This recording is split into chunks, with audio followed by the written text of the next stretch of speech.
Hello, Caps. Welcome. How are you today? You look good. Do you understand why you're here with us today at the LEC Labs? It's okay, don't worry. We're here at the LEC Training Labs to make you the best possible player that you can be. You know, we've even got a gift for you, haven't we? All you've got to do is close your eyes. Visualize a happier place. Think of a time where you were in a wonderful experience. Like MSI, for example. Do you remember that 12-0 run that you were a part of? That amazing experience that you and your friends were finding success at. Wasn't it wonderful?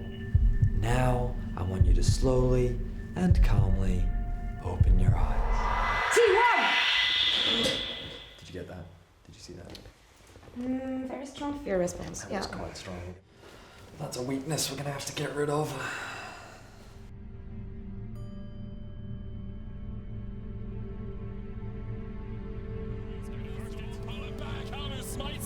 Oh, what are you making me watch? We're having them rewatch the BDS Baron play. Look, they were in that. You sure this is humane? They need to face their past so they can focus towards the future. It's completely normal. No way. Sometimes I wonder if we've gone too far. Nah, probably not, right? Humanoid, how are you today? I'm very good, thank you. That's excellent. So today, my assistant and I are going to be working on some weaknesses that we've identified in your play to make sure that you are the best possible player. So Laura, if you could. Sure. Can you tell me what is this champion? That's Ari. That's Good. a humanoid. Yeah, this is for Please. you. Well done, well done. Okay, now I'm going to show you a card and I want you to tell me what it reminds you of, okay? What does this remind you of? DF. Very good, humanoid, very good. Laura, if you could show the next one, please. Alright. Can you tell me the name of this champion? Yasuo? That is Very good. Yasuo. Very good, humanoid. Very good. Now I want you to tell me, what does this remind you of? That's DF? I'm going to ask you one last question, okay? And I just want you to tell me, when you see this next card, what champion do you want to pick? I wanna pick DF. We got a lot of work to do. Yeah, just the beginning.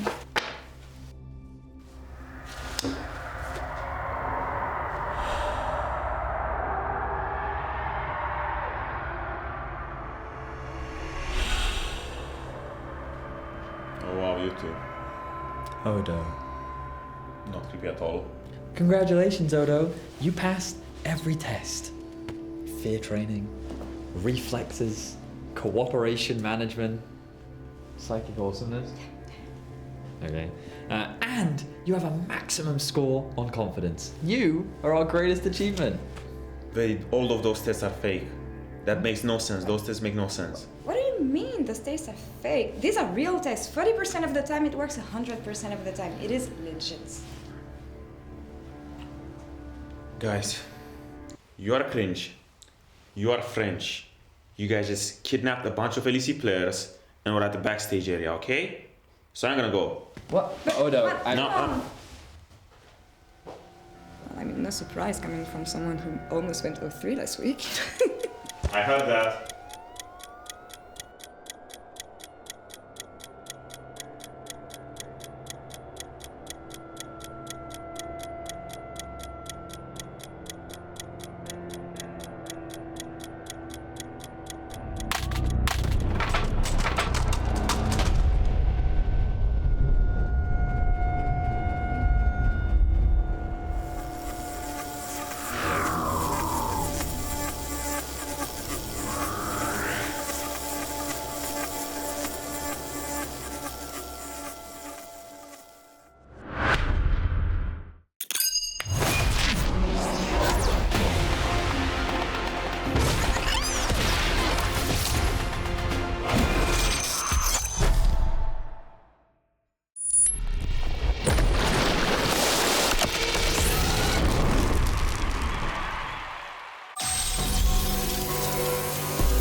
to week 2 of the LEC summer season live from beautiful Berlin, Germany. It is another hot, scorching day here outside and in the studio, and hopefully our games will be equally as spicy.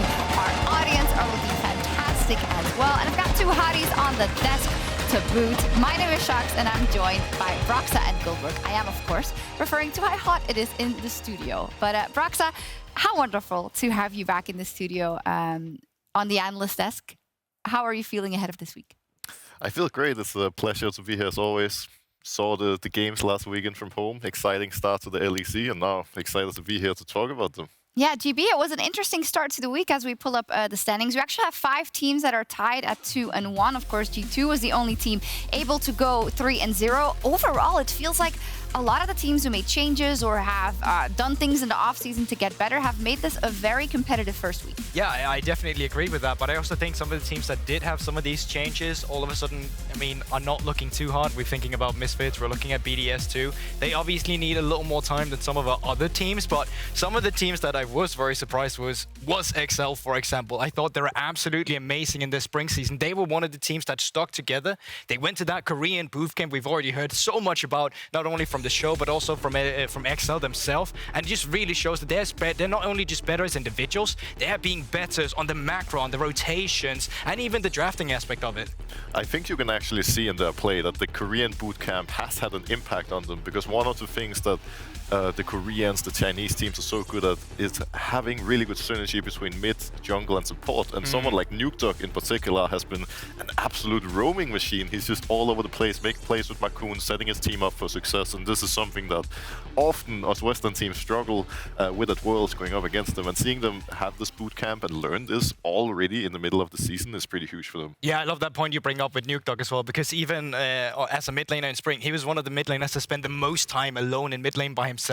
But actually already in spring, he's already the one who roams the most already. And I think that really shows on the map play. Yeah, and I think we can't emphasize enough how awesome it is that XL did that, right? Because they didn't have to do that. And some of the other teams who maybe didn't get their goals in spring did not choose to do anything in the offseason. But XL did it, and it is paying off at the beginning of summer. I'd also like to talk a little bit about Astralis making some changes, of course. Xerxes, Vizichachi, Jonghoon down in the bot lane, Broxa, and it's been a great start for them as well, 2-1.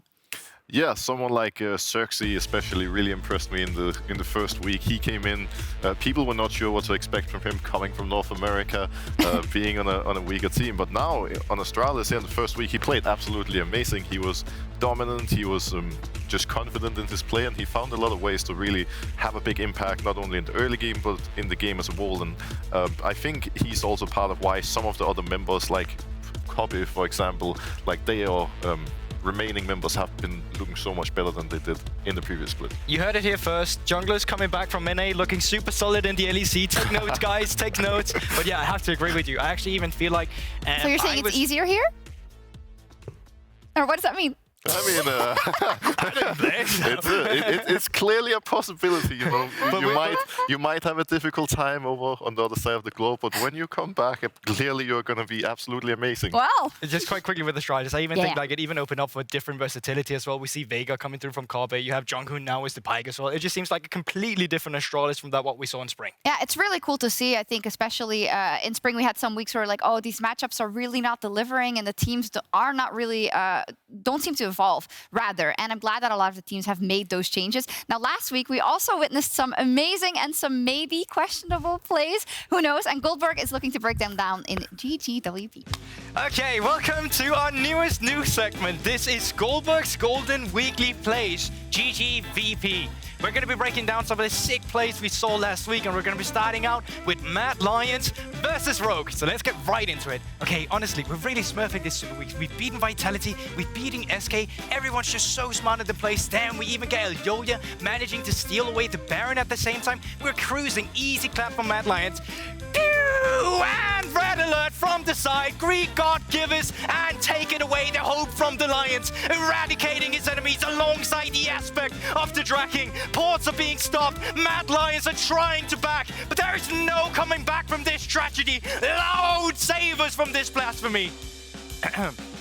And on to our next Golden Week play that we have here. We got it coming out from BDS, who almost managed to upset Vitality. But a certain Grudge against a certain Catfish completely flipped the script. Let's get right into it. All right, boys, it's looking great. We're smashing the early game, and this time, we're not gonna throw it in the late game. We've cleared out the vision. God, it's looking beautiful. They have no idea what's happening. Did someone just drop a pink ward in the pit? It was that Flock over there. Screw the Baron. He ain't allowed to live, and he got away, and we lost the Baron, and we're getting completely wiped now. Well, guys, always next week, it's looking great. And now for our last clip of the Golden Week that we had from the last week. It is actually going to be the best support in Europe, coming in clutch with Hylissang. All right, this new GNX guy, he just recalled. I can totally set up my wind wave here. Quick fast EQ. Not even close on the first one. Not even close on the second one. And he is out. Nothing to look at here. Nothing to worry about. Clean play coming in from... That could, of course, have been better. We have some of the greatest play. Sometimes we witness some tragedy. There's a good reason to talk about everything, but there will be more of it coming next week as well. This time around, it has been all from GG. Well played. I'll see you next time. Back to the desk. That certainly was something. That was something. I like it, highlighting the best and the worst. But Broxa, you as no other know that sometimes you plan something, and then when you get into the game, it just doesn't play out the way you want it.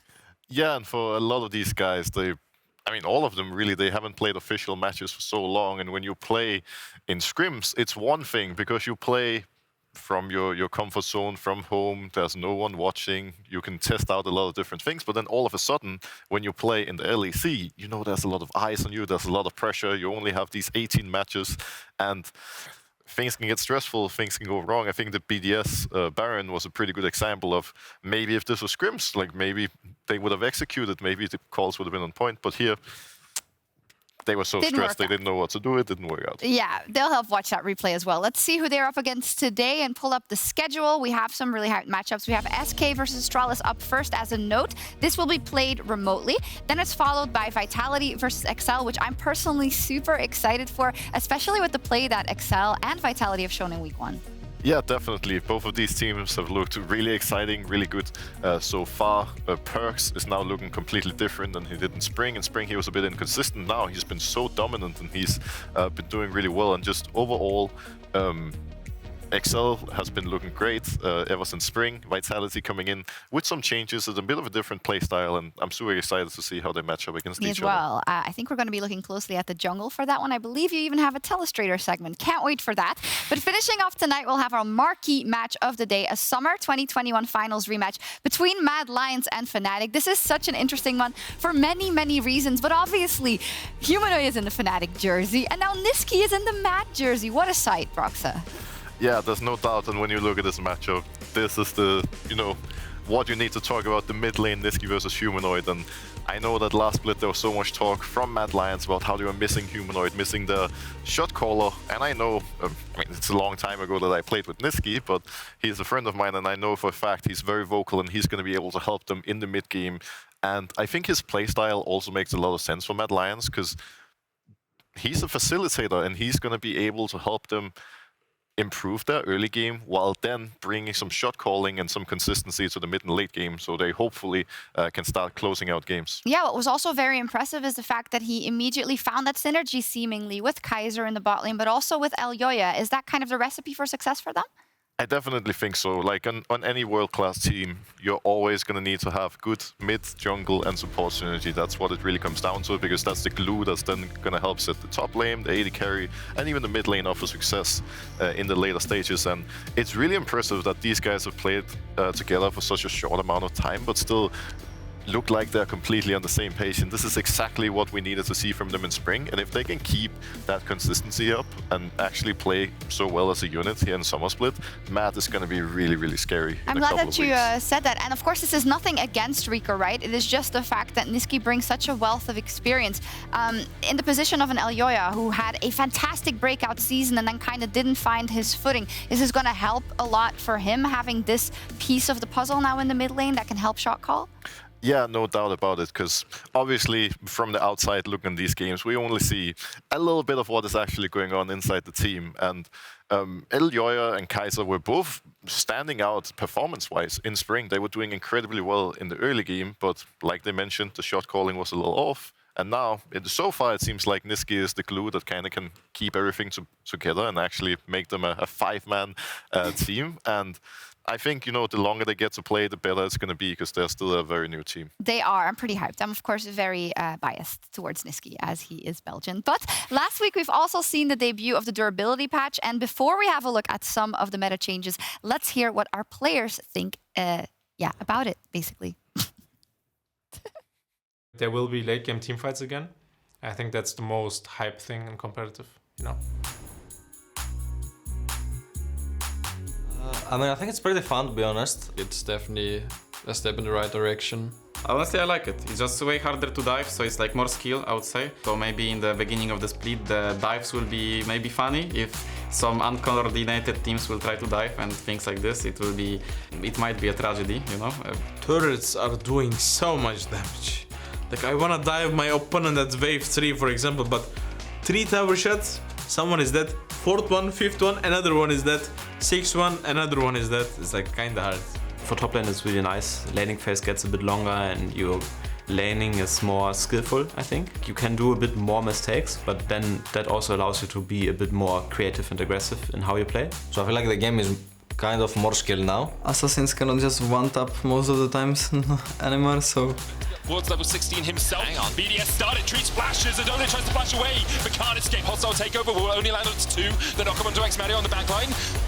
Bullet time coming in as well. Xmadi low, Certus diving forward. Evan falls over deception. Xmadi's still alive somehow. Before you do one good engage and the fight is over. Now there's more tools to outmaneuver the fight or like outplay the fight during the fight. You can look for more flank positions or look to play slower with your carries. And I think that's good for the game, that there's multiple ways to play team fights, not just engage first, kill one target, and then win the fight. How it was like in Season 6, Season 5, Season 7, where team fights lasted like a minute. It was like way more fun to play, where you can like have 2 rotations of your cooldowns and like play more, I guess, like skillful. It's gonna be one of the most insane metas, I think. You wanted the tools to do so.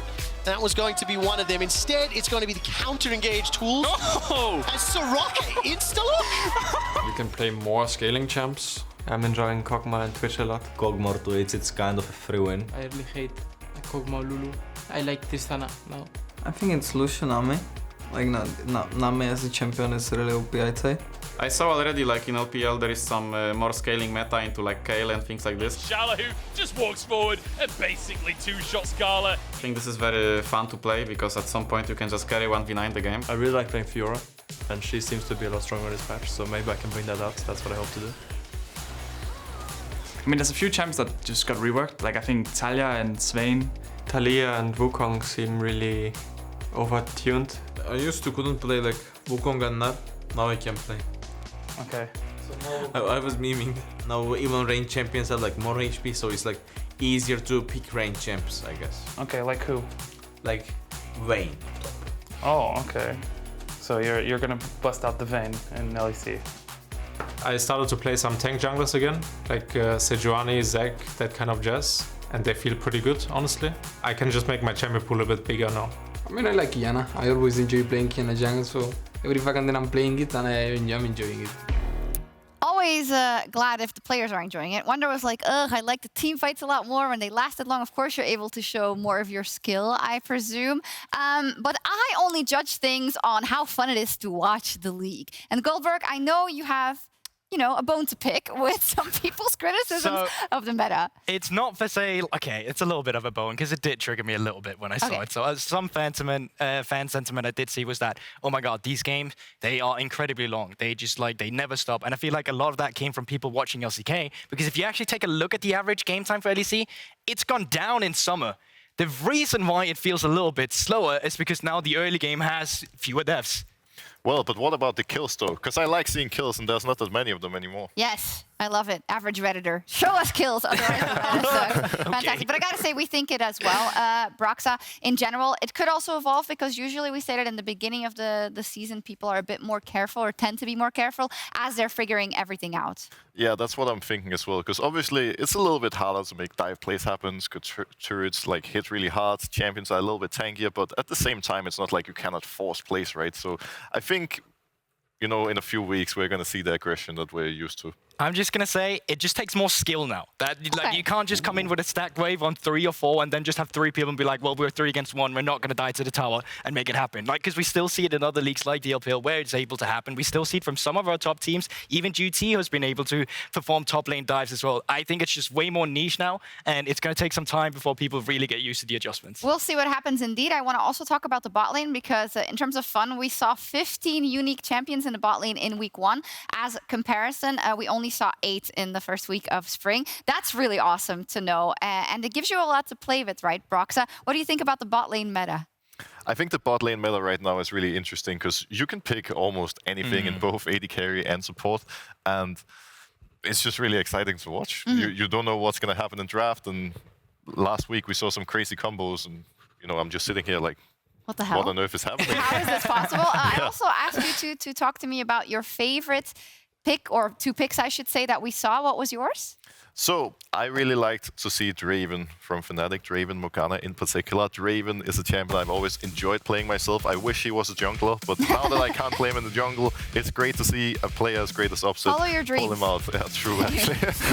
But no, I think the Draven paired with the Morgana in this game was really amazing and a big part of why Fnatic was seeing so much success in the rogue game, because they picked Draven into a first pick Kalista, kind of making it impossible for Kalista to snowball in the early game like she wants to, neutralizing that pick a little. And then they last picked Morgana into champions like Vi, Ornn, Azir, and Renata, making it not only possible for Draven to survive the laning phase and slowly scale into the game, but also just have full freedom to play at the late game team fights. I also just feel like draft rather matters way more now. Like, are we going for a short range composition? Well, now we're going for a composition just straight out outranges you.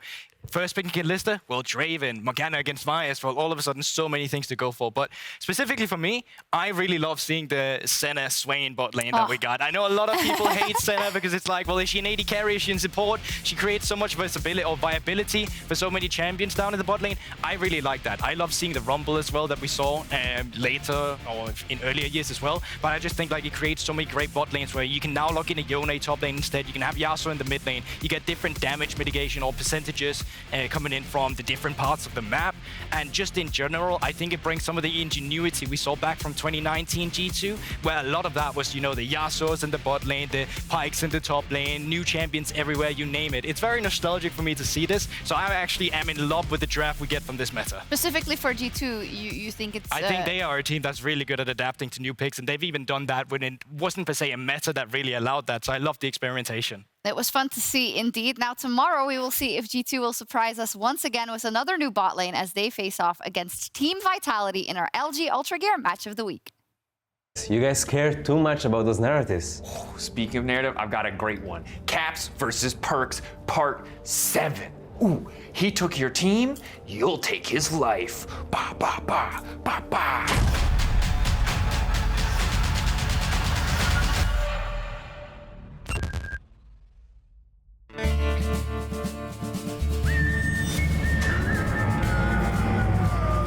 In a world where we've seen these players go head-to-head, comes the latest installment of these players going head-to-head. First blood to Baby Faker! Oh, Caps!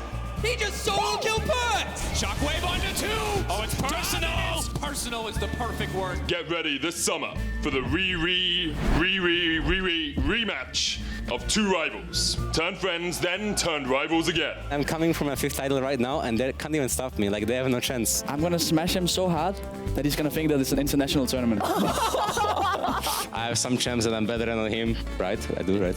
Yeah. I mean, Soy was pretty good today. So. Yeah. After a short 1-year stint in NA, Perks has returned to his home turf, looking to reclaim his lane kingdom. There's none of it for Vitality. There's none of it for Perks. One man, one mission, and nothing will stop him from getting what he desires most. I want to beat them, but this split, the goal is to have strong games in regular season as well. So I will definitely try to take them down. But in his way stands the man who took his team, his arch nemesis, Caps, now surrounded by new blood and a duck.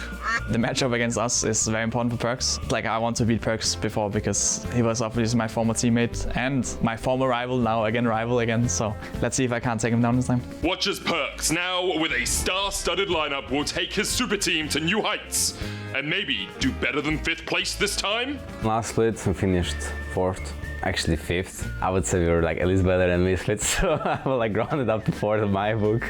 There's a reason they didn't finish over Misfits, and it comes down to their inconsistency. The most epic clash of a lifetime that we've already seen time and time again is about to come to an LEC studio near you. We still have a lot of way to go to be in like our final shape, so to say. But even though we're not at our best, it's going to be more than enough to take down Vitality.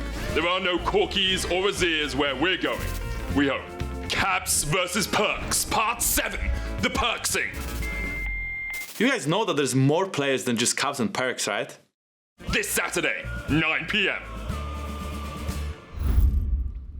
That's why you're wrong, Jankos. We only talk about G2, Legacy, Fnatic, Era. Just kidding. But it is such a spicy matchup, and it is awesome to see. And I think it's also an important matchup in kind of the story of these two teams. Caps, who played out of his mind during that 12-0 run, of course, for G2 most recently. Perks having a fantastic opening to Summer Broxa. It is a great matchup. No, definitely. And before we dive into that, I just want to say that I think Jankos, if you want the spotlight, you probably have to, you know, consider a role swap, because I don't think jungle or support is the right thing for you. Maybe you should become a mid laner yourself, because mid lane, that's what people care about. That's why you're on the desk now. Yeah, that's why. Yeah, I guess so. So I can talk about mid lane. Yeah. So, Cap said it himself, Vitality were pretty inconsistent in the spring split, and that, you know, included Perks, of course, but the Perks that we saw in week 1 was looking so scary and so dominant, and if he can keep this up, if Vitality as a whole can now, you know, actually continue playing as a team, I would say that this matchup is actually going to be a very interesting one again, because Spring, a little one-sided now, maybe it's back. That right there is so important. The fact that suddenly there's a team around Perks. It's not just Alfari and Perks on individual solo duties in a side lane. It's fact, actually, you know, Laprov roaming up. Well, he was playing Yumi a lot of the times, but either way, still with them. And you also have Haru on the Volibear coming through dives. Like, Perks is getting facilitated. And while Caps had a better split, I think we can argue Spring split than Perks did have. In the matchup where they had that Corki Orianna matchup as well, Perks was actually the one who got ahead and, you know, did beat Caps a little bit there. So I think there's definitely room for both mid laners to shine here, but Caps definitely had a little bit of an advantage. Yeah, he does a little bit, but it never disappoints. And now we're only a couple of minutes away from game 1 of the day between Astralis and SK. Reminder, SK is playing from their facility. So let's throw it over to Laura for an interview with Astralis' head coach, AOD. Take it away. Thank you, Shax, and AOD, thank you so much for joining me ahead of today's game. Let's talk about last week's results, because you went 2-1, only lost against G2. Does it reflect the expectations you had coming into summer? Thank you for having me, first of all. And I don't think we are really afraid of anyone. I would say after our quite long off season, like I think we started earlier than everyone else. So I think we had a lot of confidence going in, regardless if it's G2 or anyone else. So I just think we're ready for everything. Perfect. Tell me about the off season though, because as you said, it was longer than from some teams. You decided to make roster changes, but you went for the more experienced players and veterans approach. What was the angle here when you tried to rebuild the team? What were you looking to build? I mean, first of all, I think, as you might have noticed, we have a long-lasting friendship in the team, in 3 players, and I think that's a very strong tool that maybe people underestimate normally. And also, we just had the team formula that we liked to stick true to. So we have the leadership, we have the engage factor, we had pretty much a lot of the stuff we had before present, but, you know, just in different people.